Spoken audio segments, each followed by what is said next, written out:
And we are live. Yes, I've got the little symbol up there telling me we're live. Excellent. Okay, so I'm just going to put it out there on Facebook and see if anyone wants to join us on the show. And we're broadcasting a little bit early this time. We thought we may as well get the ball rolling, as we're both ready, sitting here poised and ready and waiting, weren't we? So That's right. I thought we may as well start. So this is the second of our feedback shows. We started the run 2 weeks ago. This time 2 weeks ago, yeah, with our first one. And the idea was that we could give feedback on the pictures that are sent in by the members of the website. So it's a good platform. We used to do this using articles on our blog, like PDFs. We would send people feedback, but we thought, why not reach the masses? We're approaching 13,000 subscribers on YouTube, so why not give all of you guys the information that we're already delivering to our members via a live broadcast? And we got a lot of feedback on the first one, didn't we? We did. We certainly did, and I was quite amazed at the amount of views that we've got, and they're still coming in. People are still finding it. I think once this gets underway, really gets a hold, I'm sure we'll have a regular following, because people are eager to learn. We know that, and although the member site is fantastic and all the things we do are fantastic, this kind of thing, especially if people have had problems or having problems or going to have problems probably if they start, it gives them a good idea of, one, how we tackle it, how we handle it, and two, how Colin Bradley Art can help them in all sorts of different ways. So it's really filling a hole, I think, that is absolutely fantastic. And as far as I know, Steve, we're the only one doing it, aren't we? I don't think anybody. I've not seen anything of the same idea anywhere else. You know, I think you're right. Actually, I've not seen a feedback show broadcast live on YouTube for art, for paintings. Yeah, maybe we're stumbling upon something quite unique here. Well, yes, it's lovely to think that, isn't it? Pioneer and all that. Yeah. So while people filter in and start watching the feed, we thought we'd just have a little brief chat before we start the show. And people are starting to flock in now to watch, which is fantastic. And there should be a comments section running through the show, the live chat. And if you've got a question, then post it in the chat, and I'll hopefully see it, and I can ask Dad your question. So what's going on with us? Because we used to do a weekly podcast, which we stopped at the end of last year. It was just proving to be a bit difficult with everything that's going on with us.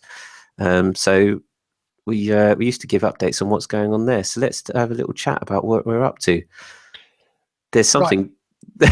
Go on then. You lead the way, mate. There's something big that I don't know if we should talk about just yet, but there's something very big on the horizon for us, isn't there, Dad?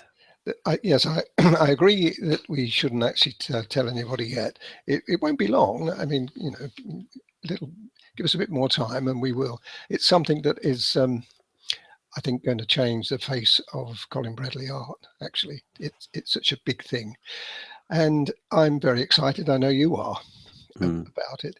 I think from my point of view, the pastel pencils has been around for many years, but really it's only in the last 30 years that it's kind of, with me certainly, and others have joined me in using the medium and broadcasting the medium. So it's starting to get a hold now, but any medium that comes out takes a long time to get the marketing and people to see it, and the techniques. I mean, you know that this year particularly, I've introduced new techniques. Now, you wouldn't think that after 30 years, but that's the nature of the beast as far as pastel pencils are concerned. It constantly evolves. That's why I like it so much. I think if I had been doing watercolor and carried on doing watercolor as many years ago, my watercolor now would be maybe a little bit better. I mean, people can see my watercolor pictures. They haven't changed very much in the 30 years. But the pastel pencils has enormous changes since I started, and I'm still finding new techniques. This year was the introduction more of the impressionism that, and this is certainly apparent in the landscape work. You haven't actually seen this yet, folks. I'm talking about something that's on the horizon. I've done a few pictures, and I think you're going to be absolutely gobsmacked when you see them. So this is increased. Animals have always been good, and the last elephant that we did, that was done sort of back end of last year now, but we've just shown it, and that's getting very good reviews on YouTube. That only the clip we showed. But this is the kind of thing that we're moving into, and I'm very excited about this. It's Yes. amazing too. It's amazing. Sorry, it's amazing too how my passion is still there after all this time. I still can't wait to get to the drawing board and continue. It's because you're discovering something new every time. Yeah, and you never know what's going to happen. I never know. At the end, I think, good gracious me. And people, we talked about this before on podcasts, but when I do a video now, I let people know, because everything's live. I mean, we don't rehearse anything. All the videos that you watch of me on YouTube and on the members site are it's all done as it happens. And you can sometimes, hear me take a breath and say, good gracious me, wow, look at that. That's stunning. All the things that, and this is I think it's great that I do that, because it's fresh all the time. Yeah, well, exactly. You said this before, like what other mediums have got that kind of that fresh approach every time, that the amount that you can learn from it and the amount that it's capable of doing and the variety of subjects that it's capable of doing. And also the other thing we've had over at one time, I remember we had questions. Do you use color shapers? Oh no, don't use them. They're too they blend too much. They're too much of a blend and smudge. That's what I used to say. And now look at us with 5 colored shapers now. But this is how the pastel pencil evolves and the techniques evolve. I started with the grey colour shape, and then we introduced the ivory, the grey, that's the grey chisel, then the ivory, and then the others. And now I don't think there'll be any more. The big number 10 was the last one, and that's going very well, and people are buying it. But you'll see more of that as the members' pictures unfold. But the unbelievable how much of a difference that has made.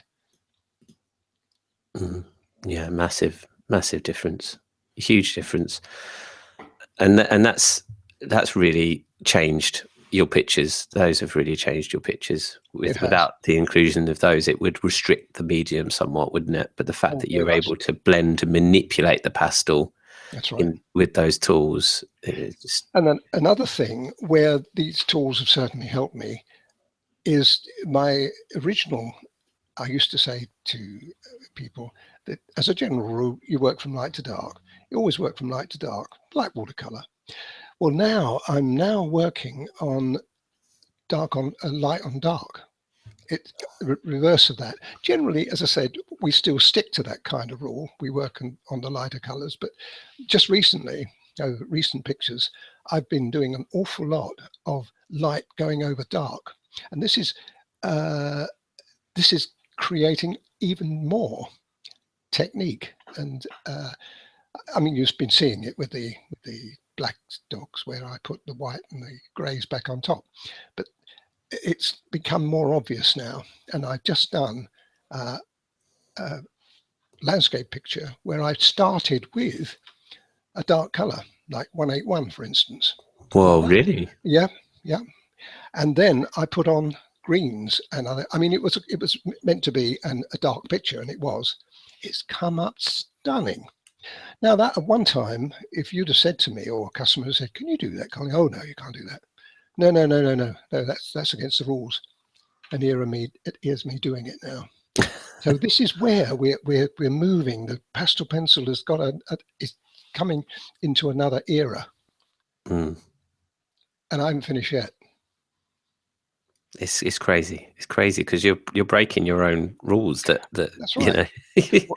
Well, don't they say that rules are meant to be broken? And that's certainly very apt here. Mm. So you've got a lot to see, folks, coming up. I'd say. Oh, I'd say. Definitely. All right, let's move into some of your pictures then. So I'm going to just scroll down and show the first picture that was sent to us. That was by Maureen. She did a lovely job of the Jack Russell here. The Jack Russell is a free course that you can get on the website, colinbradleyart.co.uk, or also through YouTube. It's on here too. And yeah, I mean, this is a great job. Maureen said that she'd like some feedback on it, on this Jack Russell. So Okay, well, the first thing I'm going to say is fantastic. Really, really good. You must be absolutely thrilled with it. But there are one or two little things that would make it even better. The thing that struck me is the nose. Now, dogs' noses are notoriously difficult to do. They're stuck in a very odd place, if you think about it, on the end of a snout. And it always looks as though they're not part of the animal. Now, in this case, it's done very well, in fact. But if you look at the two nostrils, they're slightly out. oh, okay, yeah. Do you know what I mean? It's only a tiny thing, but putting my picture alongside it, I think you probably can see this now. It's just a little bit, tiny bit out of, if you look on the left-hand side of it, you'll see that, is it Maureen? Yes, Maureen. Maureen's got that's it, where you've got the arrow. You've got a little bump that sticks out a bit. Whereas if you look at mine, you'll see it's flatter. Yeah, it's just this shape here, isn't it? Now, so what can you do about it? Oh, you can change that, Maureen, no problem. If you've got a double-ended eraser, just remove just a little bit of that edge where Stephen had the pointer. There, just take it off a little bit. Look at my picture as you're doing it. Just take a little bit of it off with a double-ended eraser. I should use if you've got it, you use the white end. That's the hard end. Otherwise, you might find it'll smudge. But it'll come off. I guarantee it'll come off. Okay, what do you do then? Well, you just redo it slightly. You wouldn't have to do very much with it. And that will change that picture enormously. The background's easy. We know how easy it is. You just put the light grey back on again and blend it in. And it's very, very easy to alter. Don't alter anything else. Everything else is fine. It's just that little bump that sticks out. And then I think you've really got a fantastic picture. What paper is, I mean, it's difficult to say what paper she's using, but it's a smoother. You can see the different in texture on the paper, can't you, actually? That's right. That's right. Slightly different paper. Well, this is something that people have said to me, well, what about those lines going across, Colin? You know, don't they interfere? Those lines give a three-dimensional. If you look at my picture and look at Maureen's looks flatter than mine does. Do you know what I mean? It's got it's still a very good image, and I'm not knocking it at all. But if there was ever a reason to use the ombre paper, that's it. I know that there are the horizontal lines going across it, but it still works better for the three-dimensional aspect of the picture. I see what you're saying with that. Yeah, it looks more alive. There's more life in it.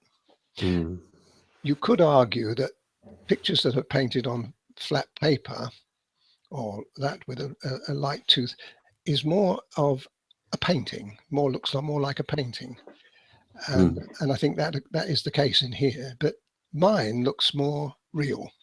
So you have a kind, especially with an animal, you get a life that's there.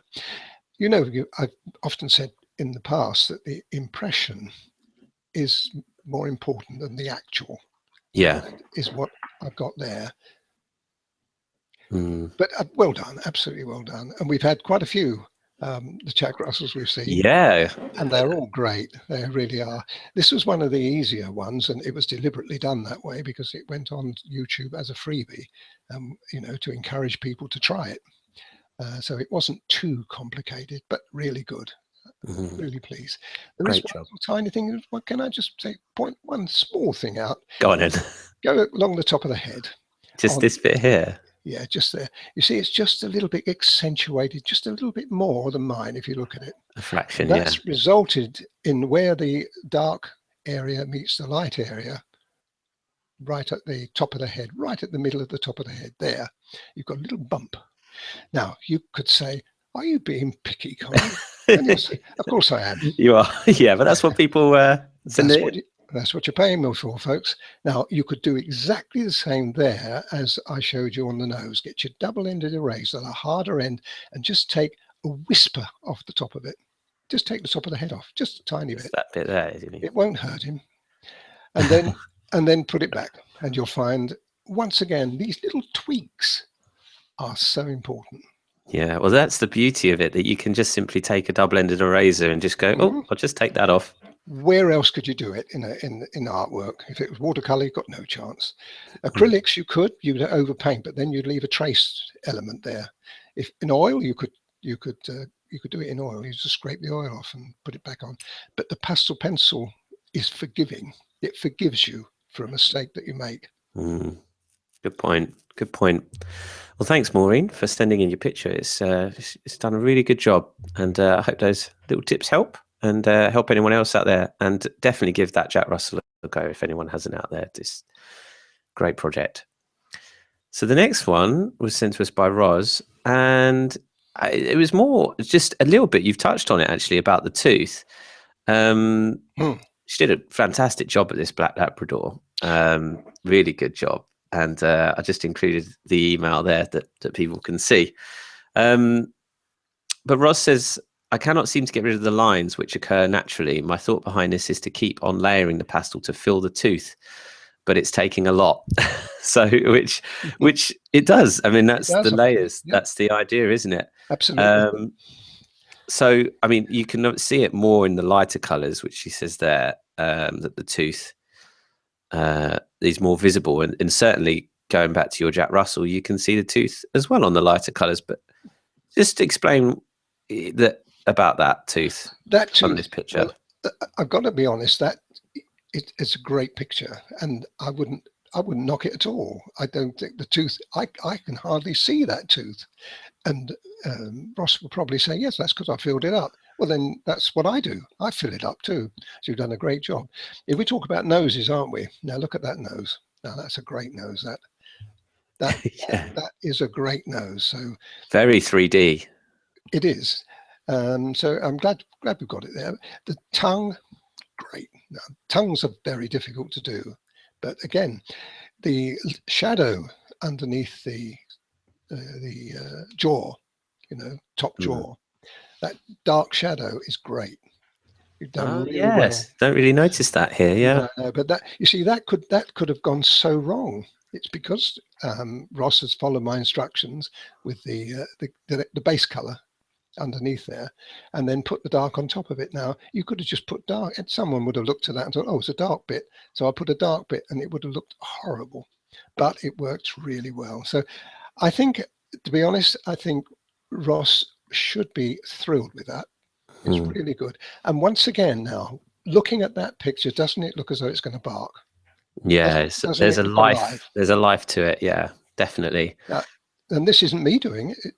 It's Ross. So it's not necessarily that tooth needs to be looks like it needs to be smooth. It's displaying the texture that you're seeing on the paper. Like along here and things. It should be there, right? I think so. It certainly doesn't interfere with me. If I was going to be picky, and that's again my job, I think the tooth is running vertical instead of horizontal. Yes, okay. So, but that's. Bear in mind, I am being picky. If that was me, I would have used the horizontal line there and something that goes across rather than vertical. Right. Yes, the animal pads, the portrait pads that we sell of the Engrais paper on our store have the lines going that way, don't they? That's right. Yeah, but I didn't even pick that up until you mentioned it. So there you go. I think it's also a case of the artist picking it up more. That's right, because they've done it. And if you go to the top of the ear, the big ear, right at the top of the ear, you've got a light liner going there. Now that would have shown up better if just above it you have a maroon, a color in the background. Right. Just above it, you've got that pinky colour in the background. Hmm. If that had dropped down to include the white would have shown up better. Yeah, it would be more obvious. Yes, Right. just a small thing, but once again, you've done a great job of the background, and nothing I'd said there is irreversible. You know that. You can just get the picture out again if you haven't sold it already. Get it out again, and you could make that slight adjustment. Mm. Mm. It would have Really? made a bit of difference. The light, you've got to work on the light to dark rule, and that's a light hitting a lightish background, whereas really it should be light hitting dark. If you didn't want to do that, now let's say you didn't want to do that, say, oh, no, I don't want to do that, then I would fill it in with grey. I wouldn't use the white. I'd just use a grey pencil on top of that white. Oh, just along here, make it darker. Yeah, just to make it stand out a bit more. that's right. Yeah. So there's two choices really. You can either keep it white and bring the background to meet it, or you can fill it in with grey and leave it as it is. Okay. Fill Good. the top of the ear in. See, all these things are tiny things, but they make such a difference to a picture. This picture is a really tricky one, and we've had so many good pictures of this black Labrador, and I know. from our members. It's Well, amazing. I'm really pleased that people really have taken this medium to heart, and to be able to do something like that, it's a sellable picture, isn't it? If you put that in an exhibition, someone would buy it. Which wouldn't last 5 minutes. And you get a reasonable price for it too. So I mean, we shouldn't be talking prices, but you know, this is ultimately what people want to do. They want to do these animals, and that is really good. I'm very impressed with that. Excellent. Okay, let's move on. We've got a couple of pictures here from Rosenquist. That's a really nice name. That's an unusual name, isn't it? Yeah, and so just give a bit of feedback on these couple of pictures sent in. Well, I think the doggy is probably the one that caused the biggest problem. It's caused the problem in as much as I think it's a Jack Russell, isn't it? Wasn't that meant to be a Jack Russell? I think this is something that has been made up, you know, maybe following my Jack Russell picture and trying to, you know, follow it. It's very difficult to do that. I know I say, well, once you've seen my pictures and you've learnt the techniques, you should be able to adapt them to yourself, your own pictures, but that's very hard to do. So that's something I think there's got to be a little bit of practice there, really. And the background, a couple of things I'd talk about the background. What I would do if you've got an animal with paws, then you've got to put it on something. You can't just put it in a cloud like we did with the last one. The Labrador was just in a cloud and you can get away with it, but you can't do that with paws. Anything that's got a whole animal in it. What I would have done there, I think, is I would have, instead of that hill that it looks as though, I would have made the grass horizontal and dropped it just about where the grass is on the right hand side. About here. Yeah, just there. And I'd moved it up a little bit further than that, maybe to a little bit further. Keep going, about there. Something like that. I would have made the grass there. Then I would have faded that grass back into the blue. In other words, it would be that same intensity that you've got below, but then I would have faded in. And what would happen there, if you go up a bit further, Steve, perhaps level with the there, no, just a bit lower than that. Then you could have put a sky in. I wouldn't worry about clouds. Don't put clouds in. I would have, if you've done this and you've still got this at home, you could do it. Just rub it and make it blue, and then have a kind of foggy dividing line between the blue and the green, which would have been faded back into it anyway. I see. Yeah. What I mean? You can fade it into the blue, the green. It would work very well. And get rid of the hill because it looks a little bit odd at the moment, like perched on a hill. That's what I would do with that. It does change when you've got paws in. I remember you saying you did a fox where you included effectively the whole of the fox in it, and it did change the dynamic of the background. Yeah. Having said that, now if we move to the cat, that's got paws. Yes. And that works. Now, isn't that strange? But it works, but it does actually look more like an illustration than a picture. When you've got nothing in the background and no background color, it does tend to make it look more of an illustrative picture. I see. Yeah. You see what I mean? So what I would have done with that is done exactly what I think probably the paper is. It's not one of our papers, but it's attractive. There's nothing wrong with the paper. But I would have made the foreground area just a little stronger and faded that back as well into the distance. You don't have to put anything in the background. You can just make it like an overall color, but I'd put a little bit of color in it. Just a bit of color above or something like that, and around. Yeah, I would leave the shape and the composition there. I would leave it alone. Exactly, it's good and done really good job. I mean, that's a super little picture. That's adorable, isn't it? And the shadow along here makes such a difference. That's right. Doesn't it? Gives that 3D effect. Absolutely. Yeah. If I was being picky there, you've got the name. I'd only just realised that the name is in the shadow. I'd have put that at the bottom. Just down here. Yeah. And leave the shadow because it sort of interferes really with the picture. I see. Yeah, it's not obvious at first, but I think you're right. Yeah, just down here would be. Yeah, just we've got the other one on the other side where. I mean, yes. Yeah. Down something here. like that would have gone down very well. But that's again really nice.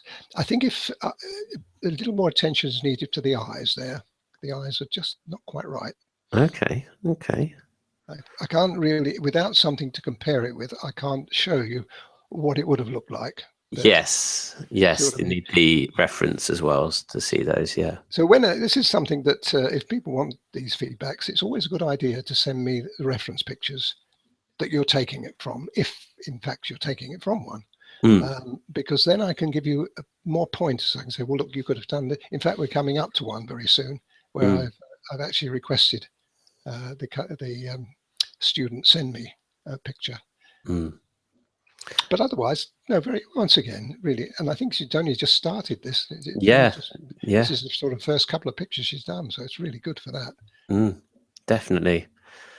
Yes, let's move on to that next picture then. So this is from Pam, and yeah, you requested the reference picture as well. Pam's unsure as the background on this one. This is a lovely picture she's done here. I'm surprised. How hard would that be? And what do you do here? Well, you certainly don't do what you see. Yeah, this little awning here or roof. Forget that. What I would do, I think, is I would imagine that the background could be blue. You could do a blue sky, but do it 1/3 of the way down. Okay. About 1/3 of the way down. And then I would find something. There must be more pictures that she has of this animal and this rider. There must be, with something a little different in the background. And whatever you do, don't put any detail in it. Whatever you put in there has got to be foggy. It's got to be. It's like a photograph that you've just taken the subject and everything in the background is just a blur, and that's really what you want there. Yes. And it can be anything, but I would certainly don't go halfway down. I would say 1/3, or the other option, you could go 2/3 way down and just maybe above where the chap's holding the stirrup there. Not the stirrup, the whip. It's got a whip where the man's holding the whip. It could come down just below that, so you just see the blue below there. That's right. And then you could put a bit of anything in there. I think probably I would use maybe some foliage could go in, not a straight line, just a little bit of foliage. There is, if you look at the photograph, you'll see that just behind where the man's saddle, there's a little bit of foliage there. Yeah. So something like that you could put in. Again, make it foggy. It mustn't have detail in it. It must just be a little bit of green, a bit of colour, a bit of grey, and then foggy. That's what I would do. But yes, so unsure whether it is or put in the background, put it in the background.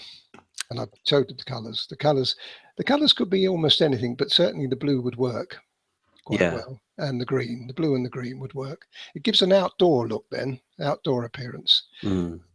And to pick up what you said about making it a foggy background is because you want the detail, you don't want it to distract from the detail in the foreground. No, any good photographer, obviously the chap who took this one wasn't terribly good. He should have fogged that background. And you can do that if you bring the subject into play, and then everything else is. But you see how, if you look at the picture on the right, imagine you followed that to the letter. How awful would that then look?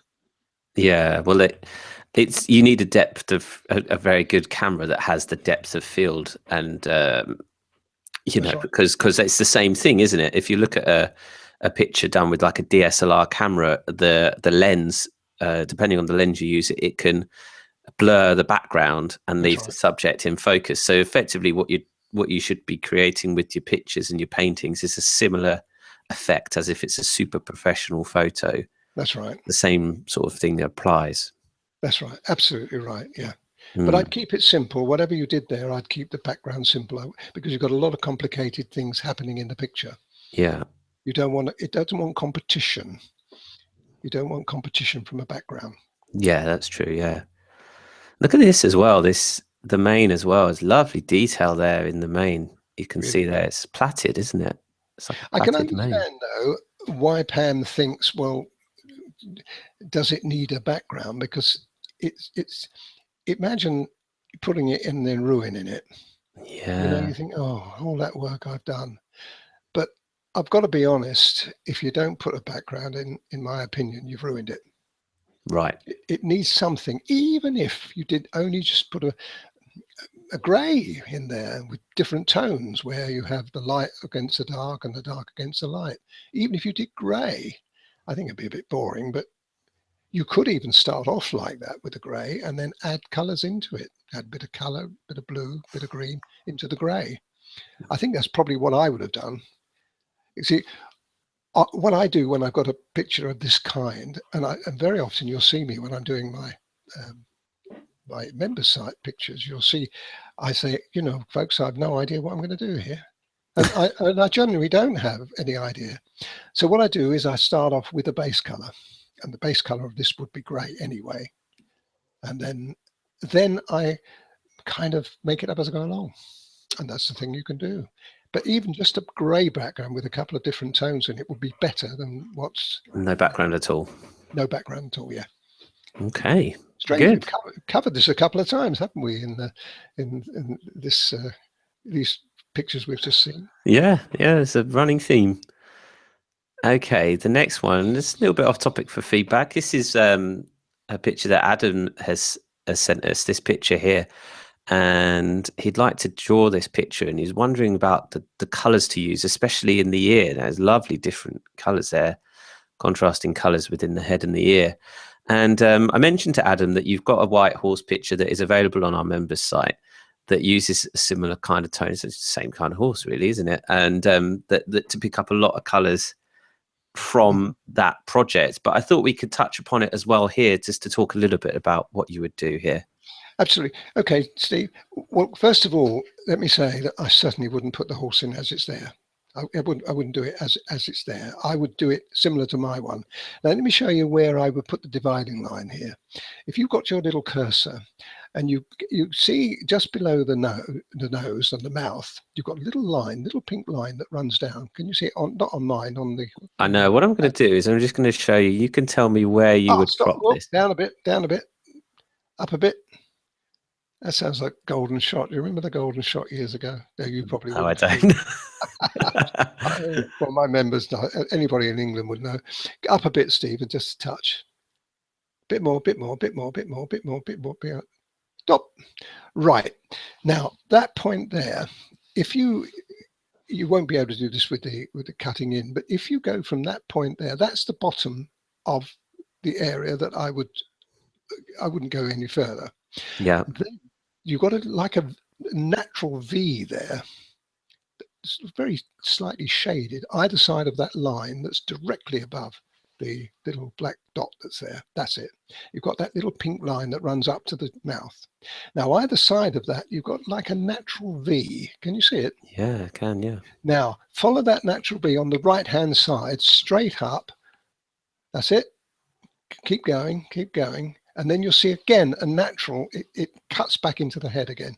There we are, and that would look great. Wow. So you would go, you would cut it there. That's right. Wow, that's a clever little trick there. I mean, I Well, can't do that. Yeah, but no, I can know you can't, but you've done a really good job of it, Steve. I tell you, a really good job. But I mean, the thing is, I wouldn't leave it like you've just cut the head off. no. I wouldn't do that. Would you put in something here? No, I wouldn't put that in. I mean, that's pretty gruesome anyway. Behind there, he's not the most attractive horse in the world, is he? That's being unkind, probably. But now, if you look at my horse for a minute, go back on my horse for a minute. Now, you see on the left-hand side, just below the left eye, see that? Now, that indicates that it's sort of fading away, doesn't it? Mm. It's obviously part of the horse that fades away. Now, you could do exactly the same thing on the other side, on Adam's horse there. You could do the same thing. You could fade it away on, only it would be the opposite side in this case, there. It's like that. Yeah, exactly the same way. Now, on the other side, it's almost that bit, yeah. Now, that can come down more or less as it is until it gets to there, and then it can fade. More or less take the same idea that I've got on my horse. Use my horse. If you use that white horse of mine as your guideline, you could still fill in all the details of the horse you want to draw, but use well done. You're a clever man. Well, you're a clever man. I like to make it as easy as possible for people looking to understand what you're talking about, because it's almost like that, isn't it? That's right. But do you see the difference, though? How much of a difference that would be? Now, go back now, if you can, Steve. I don't know whether you can do it. Go back to now to Adam's horse as it was. Can you do that? Yeah. Now, folks, would you want to have that hanging on your wall? I don't think so. Not as a whole complete picture now. He looks like he's done a big weightlifting. It's a very muscular horse. Yeah. That bit at the back, you did mention. Why can't you do it? Well, you can't do it like that. That bit at the back there would look silly. So you can't. You've got to cut it where we said. That would make a really good picture. There wouldn't be anything wrong with slightly emphasizing the neck just slightly. You can make it just a little bit bigger, just slightly. But that is, and bear in mind, we're going to do the same thing or I'm suggesting you do the same thing as I've done with mine. Now, what would you rather see on your wall? Yeah, that's lovely. I mean, talk about a little bit about the ears. I mean, they've got similar colours. Used there. So just sort of refer to this project for the colours on. I would do that, yes. But the same colours would be used as well into the hair, the dark ochres. That's right. And what you could do is you could, because that's the light on the front of the animal has flattened the poor horse a bit. You could use some of those lines and muscles that I've got on my horse. You could just sort of put a little bit of indication in, not too much. Don't go daft with it. Yeah, just sort of along make here. it just a little bit more interesting. A little bit more accentuated to give that 3D effect. Yeah. And there you go. Wow. Okay, that's really. I learned a lot from that, and I'm not even drawing it. About composition there, it's very interesting. Well, there's a lot to art, isn't there? I mean, we've tackled so many things on the podcast, and questions and so on. But you never get tired of seeing how you can manipulate not just the pencils, but you can manipulate the character to bring out character, manipulate even landscapes, and still you can do it with any subject. You can manipulate it just to turn it to your advantage. This is what's called artistic license. That's it. It doesn't change the picture, and it enhances it, in fact. Definitely. Okay. We got one more. I think this is the last one. Yeah, it's from Julia. Tried our lovely kitten project, which you can also get on our YouTube channel, on our website as well, colinbradleyart.co.uk. Lovely version of your kitten, Dad? It is, yes. One of, oh God, how many we've seen Thousands. now? Yes. But isn't it lovely? Each one, though, and people have said this in the past, each one's got its own personality. That little character there, well done. Brilliant job. Absolutely great. What I would have done there, though, is given a little bit more space around it. You've tightened a bit too much into the animal. Okay. I would have made it just a little bit, give it a little bit more room around it. Yeah, a little bit more background. Yeah. Yeah, but otherwise it's really good. And there is one small thing. It seemed, again, I feel as though I'm being a bit picky. The nose itself, cat's nose is the same as dog's noses. They're just awkward. If you look at the cat's nose there, it looks as though it's flat on. You're looking dead straight on it. But actually, the cat is turning slightly. Yeah. Yeah.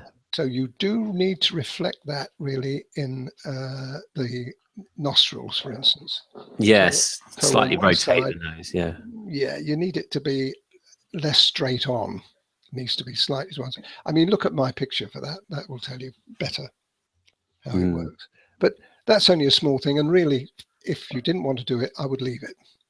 It's only that I'm picking it out for you because of and this has never had a background. And this is one thing that's interesting in this. The reason I didn't do a background, because this was originally, the idea was to put it forward as a beginner's picture. And I didn't think perhaps at that time that a background would have been a good idea. I've since changed my mind on that. So that's why when I did the Jack Russell, we put a very simple background on. So, but this has been a great project and really well done. It's a really good beginner's exercise to learn how to grasp the pastel pencils. Really good one. And yeah, thousands of you have done it. And yeah, we're impressed by everyone that's sent in, especially, you know, as these a lot of these that are trying pastel pencils for the first time and producing such good pictures. That's right. Well, if I'd have picked up the pencils and done that on my first picture, I'd been absolutely thrilled to bits. Definitely. So well done, Julia. Great job. Well, I think that's the end of the document. no more pictures for this show, and yeah, so we'll wrap up there. And I hope everyone's found this useful. And as always, let us know in the comments of the video once this has been published and you're watching this perhaps as a replay on our YouTube channel. Let us know in the comments what you found interesting, what tips you picked up. And as always, if you're a member of the website, you can send in your artwork and we'll feature it on this show. And we'll do exactly as we're doing now. So you can get advice on your artwork. Just go to colinbradleyart.co.uk and click the join page at the top. Once you remember, there is a contact button on the website that you can get in touch with us and email your artwork to us. And if it's a picture that Dad hasn't done on the website, if it's your own work, then send us the reference photo as well. You mentioned that earlier, Dad. Absolutely, yeah. You see how important it was to do that. Yeah, it definitely helped. Do you know what I'm looking forward to, Steve? Seeing the first person to send in the Indian chief. Oh yeah, that's good point. That's gone down really well. The Indian chief is the brand new project that we've just released literally yesterday. That's right. Well, I expect you'll be putting it onto YouTube eventually, a section of that. Yeah. And there's I hope that you do perhaps part of the face, the lower part of the face, which is really, really good, really interesting. And but better, of course, folks, to join the member site. Hey, well done. Look at him. Wouldn't you like to him, folks? Wow. Yeah, the section that we're gonna I've cut the YouTube clip already, so it's gonna go up. It's just this section here. That little bit there. Yeah, the beginnings of those skin tones, getting those skin tones together. But look at it. I mean, this was an advanced one. You said this was an advanced one. Not that should deter anyone from having a go, but no, absolutely not. Look at all the 3D. Talk about 3D. It's a lovely picture. I hope it's going to go down really well with people. There's a lot of technique in that, especially the feathers at the top, where the white feathers. Mm. That's really fascinating to see how I managed to pull that off. Mm. But I And love the face. I really did enjoy that. I'm going to do more now. That's persuaded me. yeah, so that one is also available as part of the membership. But we've also uploaded that onto our school where you can buy individual courses. So if you want to grab just that course, you can get lifetime access to it for just $3.99, and you go to pastelpencilcourses.com for that. And yeah, that's a new one just uploaded. So excellent. All right, well, we'll wrap it up there, and we'll see you all again in 2 weeks for another live broadcast. Keep your pictures coming, keep this show going. We're enjoying it, and we hope you guys are too. So that's it for this time. See you next time. Bye for me.